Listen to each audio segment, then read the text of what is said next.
Here's today's In Touch devotion. Today's abridged scripture reading is from 1 Samuel chapter 17. Now the Philistines gathered their armies for battle. Then a champion came forward from the army encampment of the Philistines, named Goliath, from Gath. His height was 6 cubits and a span. He stood and shouted to the ranks of Israel and said to them, "Choose a man as your representative and have him come down to me. If he is able to fight me and kill me, then we will become your servants. But if I prevail against him and kill him, then you shall become our servants and serve us." Then the Philistines said, "I have defied the ranks of Israel this day. Give me a man, so that we may fight together." When Saul and all Israel heard these words of the Philistine, they were dismayed and very fearful. We then read that David, the younger brother of some of the Israelite soldiers, was sent to the army's encampment and heard Goliath taunting them. In verse 26, David asked, "Who is this uncircumcised Philistine, that he has dared to defy the armies of the living God?" Verse 32. And David said to Saul, "May no one's heart fail on account of him. Your servant will go and fight this Philistine." But Saul said to David, "You are not able to go against this Philistine to fight him, for you are only a youth, while he has been a warrior since his youth." But David said to Saul, "Your servant was tending his father's sheep when a lion or a bear came and took a sheep from the flock. I went out after it and attacked it and rescued the sheep from its mouth.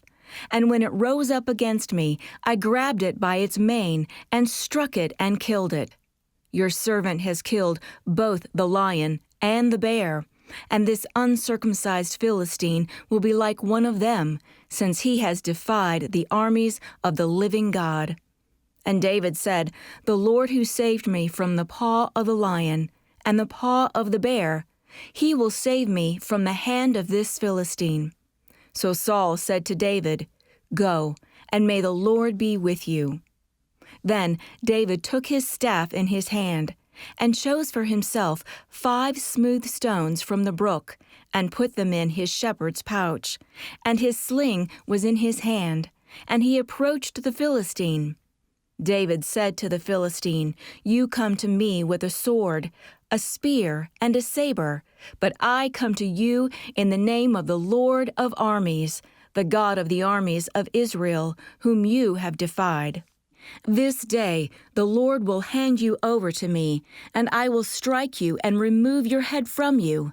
Then I will give the dead bodies of the army of the Philistines this day to the birds of the sky and the wild animals of the earth, so that all the earth may know that there is a God in Israel, and that this entire assembly may know that the Lord does not save by sword or by spear, for the battle is the Lord's, and he will hand you over to us." Then it happened, when the Philistine came closer to meet David, that David ran quickly toward the battle line to meet the Philistine. And David put his hand into his bag and took from it a stone and slung it, and struck the Philistine on his forehead. And the stone penetrated his forehead, and he fell on his face to the ground. So David prevailed over the Philistine with the sling and the stone. He struck the Philistine and killed him, and there was no sword in David's hand. Then David ran and stood over the Philistine, and took his sword and drew it out of its sheath, and finished him, and cut off his head with it. When the Philistines saw that their champion was dead, they fled. The Lord wants to build strong faith in those of us who are believers, so we can stand firm in His mighty power. He does this by placing us in challenging situations that are beyond our strength. If we trust in ourselves, we'll fail, but we will discover God's great faithfulness if we imitate David's example from today's passage. Godly motivation. The young shepherd's desire was to defend the Lord's name. In our challenges, we must examine our motives to be certain they're Christ-centered, not self-focused. Recognition of the battle's nature.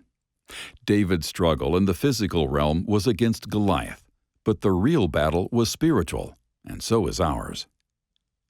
Memory of God's past faithfulness. David's confidence was partly based on the Lord's power that had enabled him to protect his sheep from wild animals. Even if you're a fairly new Christian, you may also have a history of God's faithfulness to strengthen and encourage you, and you can always read about many such instances in Scripture. Dependence on the Lord.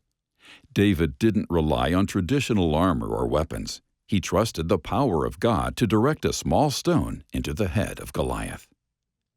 Jesus, the one who conquered sin for you, will also watch over, strengthen, and care for you in every challenging situation you face. You can trust Him.